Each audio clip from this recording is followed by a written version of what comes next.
Good morning, students. Today we are going to study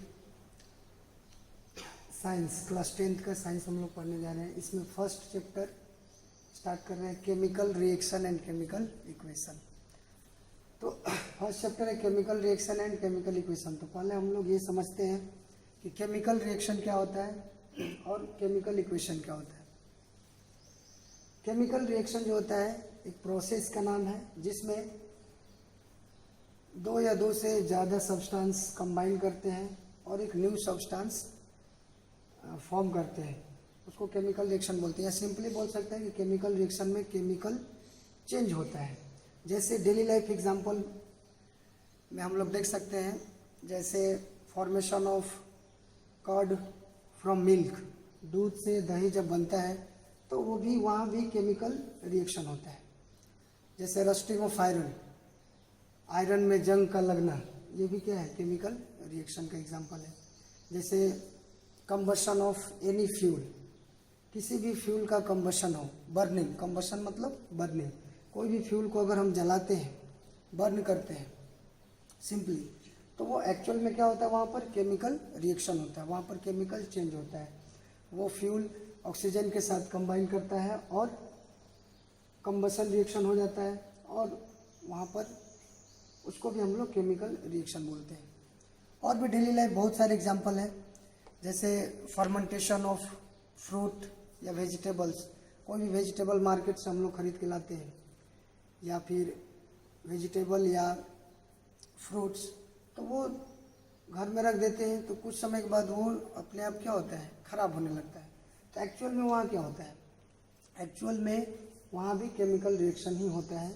और fruit और vegetable क्या करता है, ऑक्सीजन, एयर में जो ऑक्सीजन प्रेजेंट है उसके साथ कंबाइन करके केमिकल रिएक्शन कर लेता है, जिसको फर्मेंटेशन बोलते हैं। और वो फिर ख़राब हो जाता है, उसका स्मेल चला जाता है और उसका मतलब वो स्पॉइल हो जाता है, ख़राब हो जाता है सिंपली। तो वहाँ भी केमिकल रिएक्शन ही होता है। जैसे कुकिंग फूड, खाना पकाते हैं हम लोग, वहाँ भी केमिकल रिएक्शन होता है। रेस्पायरेशन, जब हम लोग सांस लेते हैं, और जब वो भी जो रेस्पायरेशन का प्रोसेस है वहाँ भी केमिकल रिएक्शन ही होता है। Digestion of food in our body, हमारी बॉडी में जब हम लोग खाना खाते हैं तो जो भोजन बॉडी में जाता है तो उसके वहाँ भी अंदर में भी क्या होता है, केमिकल रिएक्शन ही होता है। तो ये सब कुछ डेली लाइफ एग्जांपल था जहाँ पर हमारे केमिकल रिएक्शन होता है। तो हम क्या करते हैं पहले, और केमिकल इक्वेशन क्या होता है, केमिकल इक्वेशन भी देख लेते हैं। केमिकल इक्वेशन एक मेथड है, जिस मेथड का यूज करके हम लोग किसी भी केमिकल रिएक्शन को रिप्रेजेंट करते हैं। तो chemical equation is a method to represent chemical reaction by using symbol and formula of substance which is involve in chemical reaction.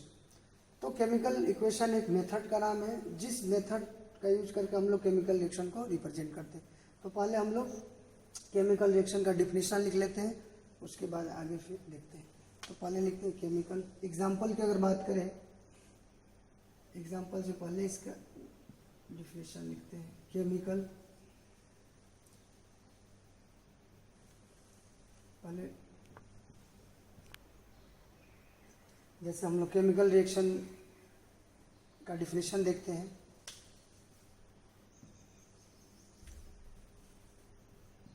तो केमिकल रिएक्शन का डिफिनीशन जैसे बोर्ड पे यहाँ लिखे हैं, chemical reaction is a process in which two और more than two substance combined together to form a new substance which properties are entirely different from reactant molecules.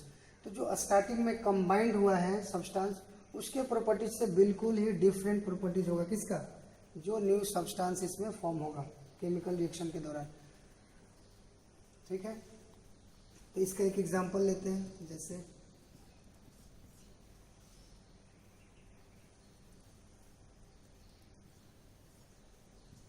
जैसे formation of water,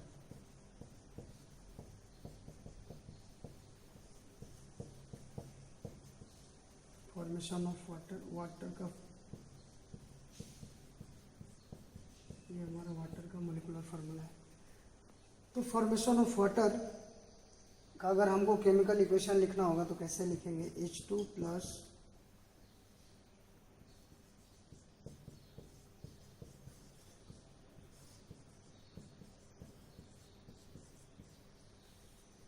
यहाँ पर देखते हैं ये जो पार्ट है arrow से पहले, इसको हम लोग बोलते हैं रिएक्टेंट मोलिकुल्स, रिएक्टेंट मोलिकुल्स। ये कंबाइन होकर के ये प्रोडक्ट बना रहा है तो इसको बोलते हैं प्रोडक्ट मोलिकुल्स,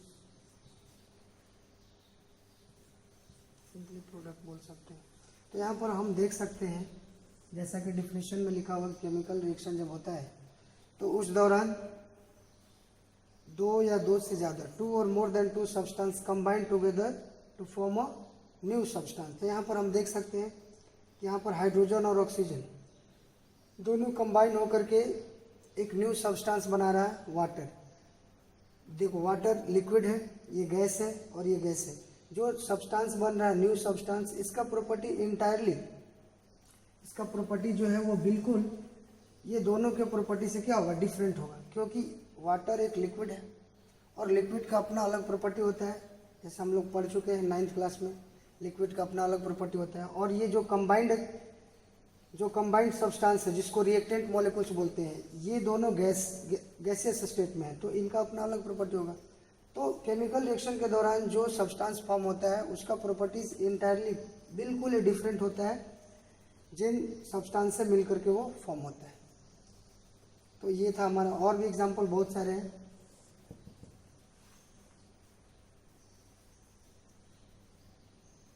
इसको नोट डाउन कर लो। जैसे हम लोग केमिकल रिएक्शन देखें, केमिकल रिएक्शन क्या है। अब हम लोग उसी तरह केमिकल इक्वेशन को पहले देख लेते हैं। Chemical equation, what is chemical equation. जैसे हम पहले डिस्कस कर चुके हैं कि केमिकल इक्वेशन जो होता है एक मेथड है।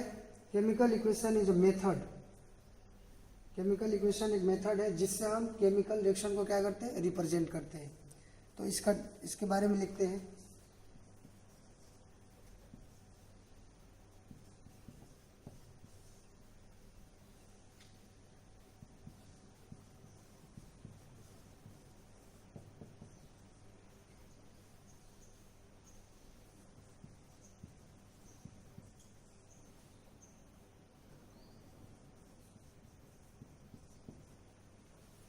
The method to represent the chemical reaction by using symbols,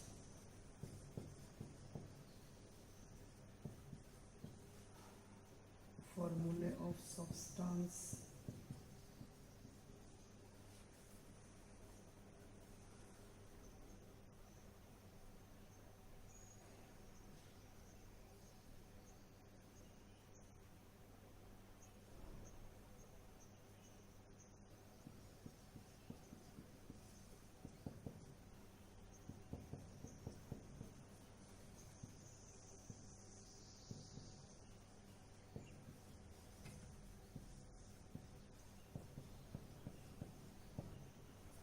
तो केमिकल इक्वेशन क्या है,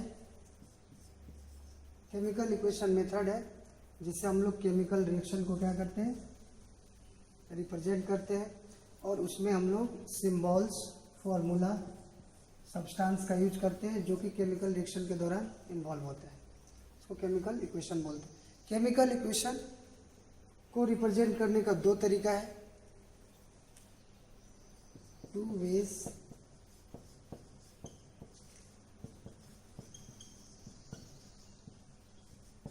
represent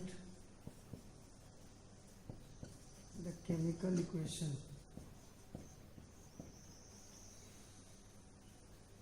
First, word equation,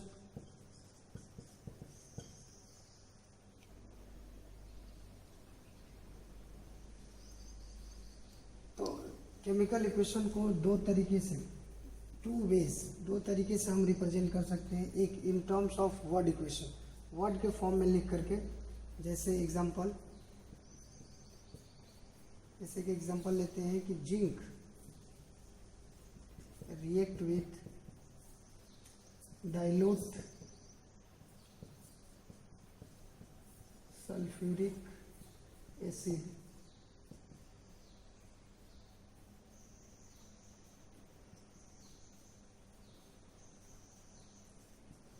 and form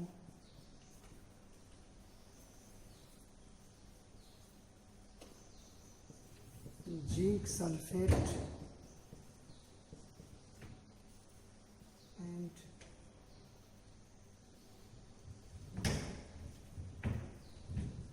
hydrogen gas. तो अगर इस रिएक्शन को, इस केमिकल रिएक्शन को अगर वर्ड इक्वेशन के फॉर्म में लिखना हो तो कैसे लिखेंगे? इन टर्म्स ऑफ वर्ड के टर्म्स में। तो जैसे जिंक है तो जिंक ही लिख देंगे, यहाँ पर डाइल्यूट सल्फ्यूरिक एसिड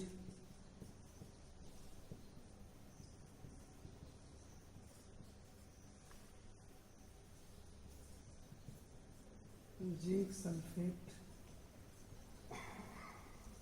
प्लस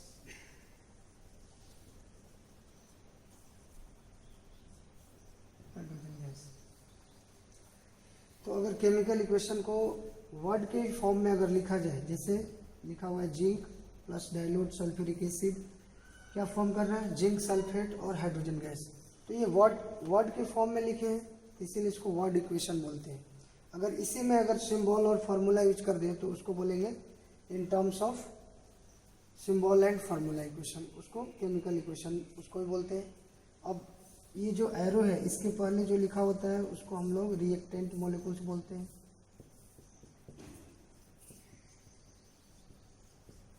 और ये हमारा क्या है? प्रोडक्ट। तो कोई भी रिएक्शन होता है तो उसमें रिएक्टेंट और प्रोडक्ट ये दो कंपोनेंट इन्वॉल्व होते हैं, और दोनों को सेपरेट करने के लिए हम लोग एरो का सिंबल यूज करते हैं। और जो एरो से पहले, बिफोर द एरो लिखा होता है उसको रिएक्टेंट मॉलिक्यूल्स बोलते हैं, और आफ्टर द एरो जो केमिकल इक्वेशन में लिखा होता है उसको प्रोडक्ट के नाम से जानते हैं, प्रोडक्ट बोलते हैं। इसको नोट डाउन करो। सेकेंड, इसके बाद सेकेंड है इन टर्म्स ऑफ सिंबल और फॉर्मूला। जब इक्वेशन को, अब दूसरा केमिकल इक्वेशन को रिप्रेजेंट करने का दूसरा तरीका क्या है? एक तो वर्ड के फॉर्म में हम लिख करके उसको उस इक्वेशन को रिप्रेजेंट कर सकते हैं, तो उसको बोलते हैं वर्ड इक्वेशन। जब केमिकल इक्वेशन को हम लोग सिंबल और फार्मूला, जो सब्सटेंस केमिकल रिएक्शन में पार्टिसिपेट कर रहा है उस सब्सटेंस का अगर सिंबल या फार्मूला अगर यूज किया जाए, यूज करके केमिकल इक्वेशन को रिप्रेजेंट करें तो उसको बोलते हैं केमिकल इक्वेशन। तो जैसे इससे पहले वाला एग्जाम्पल लेते हैं, जैसे उसमें क्या था, जैसे हम मान लो वर्ड इक्वेशन लिखते हैं, जिंक, उसी को लिखते हैं zinc react with dilute sulphuric acid. अगर जिंक डाइल्यूट सल्फ्यूरिक एसिड के साथ रिएक्ट करता है और इसके लिए हमको केमिकल इक्वेशन लिखना है, किस टर्म में? इन टर्म ऑफ सिंबल और फार्मूला। फार्मूला यूज करिए या फिर सिंबल। तो कैसे इसको लिखेंगे? जिंक का सिंबल Zn और डाइल्यूट सल्फ्यूरिक एसिड का फार्मूला होता है H2SO4, और हम ये arrow zinc sulphate plus hydrogen gas. तो ये रहा हमारा इन टर्म्स ऑफ सिंबल और फार्मूले। फार्मूला और सिंबल यूज करके हम केमिकल इक्वेशन को ऐसे लिख सकते हैं, ठीक है। तो in terms of symbols and फार्मूले, तो केमिकल रिएक्शन को रिप्रेजेंट करने का दो तरीका है, एक वर्ड इक्वेशन लिखिए, या फिर वर्ड इक्वेशन में हम सिंपली जो भी रिएक्शन में पार्टिसिपेट कर रहे हैं उसका नाम लिखते हैं, और सेकेंड जो रिप्रेजेंट करने का जो तरीका है इन टर्म्स ऑफ सिंबल और फार्मूला, उसमें हम लोग जो सब्सटेंस रिएक्शन में पार्टिसिपेट कर रहा है उसका सिंबल और फार्मूला यूज करते हैं। इसमें कोई भी केमिकल इक्वेशन होता है उसमें देखते हैं हम लोग दो पार्ट होता है, एक एरो से पहले लिखा होता है और एक एरो के बाद लिखा होता है। तो एरो के पहले जो भी सब्सटेंस लिखे जाते हैं उनको हम लोग रिएक्टेंट बोलते हैं, और आफ्टर द एरो लिखे जाते हैं उनको हम लोग प्रोडक्ट बोलते हैं। यहाँ पर रिएक्टेंट में एक सब्सटेंस भी ले सकते हैं, दो भी ले सकते हैं।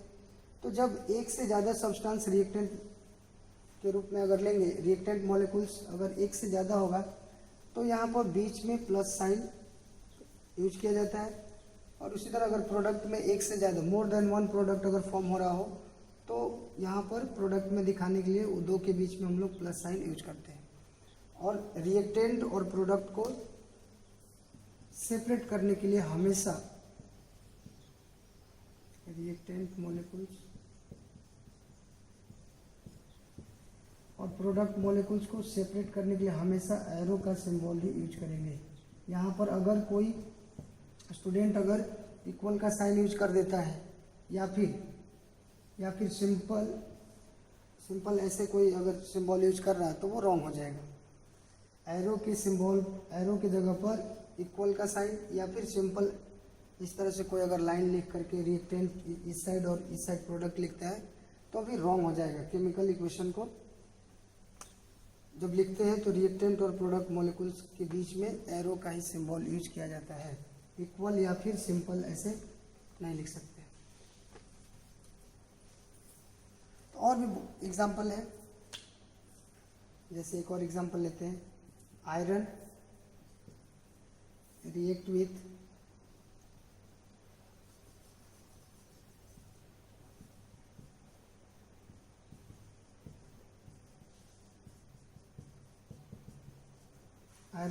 With copper sulphate.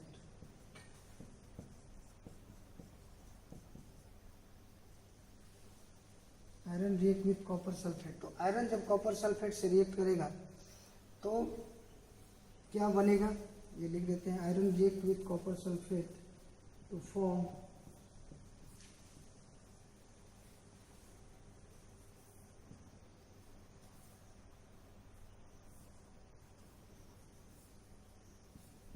Iron sulphate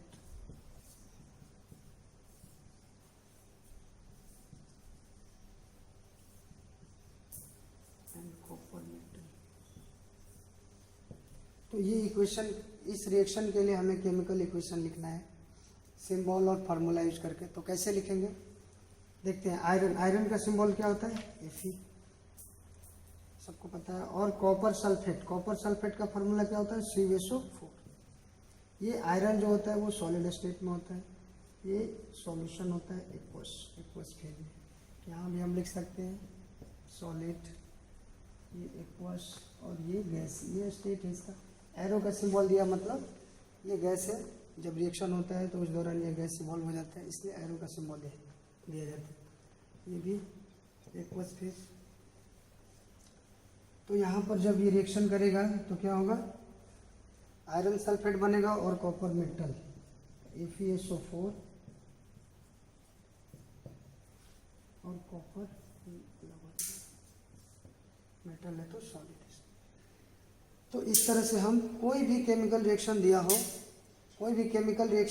तो उसके लिए हम केमिकल इक्वेशन लिख सकते हैं। केमिकल इक्वेशन लिखने का दो तरीका है, मतलब दो तरह से हम केमिकल इक्वेशन को रिप्रेजेंट कर सकते हैं, लिख सकते हैं। एक तो सिंबल और फार्मूला यूज करके, और दूसरा सिंपली वर्ड के फॉर्म में। जैसे zinc react with sulphuric acid, तो सिंपली जिंक लिखो और सल्फ्यूरिक एसिड दोनों को ऐड करो, एरो का सिंबल दिखाओ और फिर लास्ट में जो भी प्रोडक्ट बन रहा है उसका नाम लिख दो वर्ड के फॉर्म में, तो वो हो गया वर्ड इक्वेशन।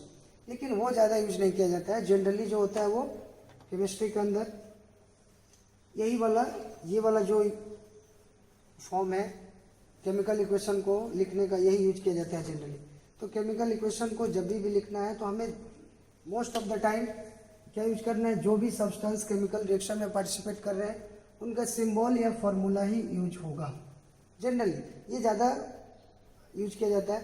वर्ड इक्वेशन जो है वो बहुत कम यूज होता है। हाँ, अगर वर्ड इक्वेशन दिया हो तो उसके लिए हमें बोल सकता है कि इसका केमिकल इक्वेशन लिखो इन टर्म्स ऑफ सिंबल और फार्मूला। तो वहाँ पर हम वर्ड इक्वेशन अगर दिया हो तो उसमें हम सिंबल और फार्मूला रख करके ऐसे केमिकल इक्वेशन को लिख सकते हैं। ऐसा क्वेश्चन भी मिलेगा, एग्जाम्पल अभी और देंगे आगे, तो इसको नोट डाउन कर लो यहाँ पर, फिर आगे देखते हैं।